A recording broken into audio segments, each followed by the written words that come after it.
फूल जैसी नर्म शामें ओढ़ कर हम तुम एक दुनिया वो बनाएंगे जहां रंगो नस्लो जात का झगड़ा न हो, आदमी के खून की सुर्खी न हो, दर्द के आसेब का साया न हो।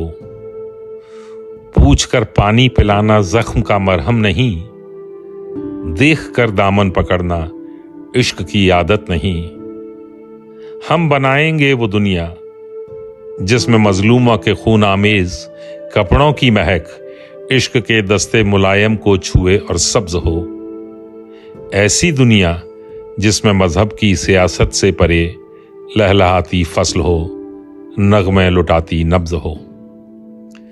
अपना मंदिर जिसमें इंसानों का हक महफूज हो, अपनी मस्जिद जो मोहब्बत के लिए मामूर हो, देखकर जिसको खुदाओं का भी सीना चूर हो, जिससे मिलकर सारे भगवानों का गम काफूर हो। ऐसी दुनिया जिसमें बस इंसानियत दस्तूर हो, जो किसी अंधी अकीदत से बहुत ही दूर हो।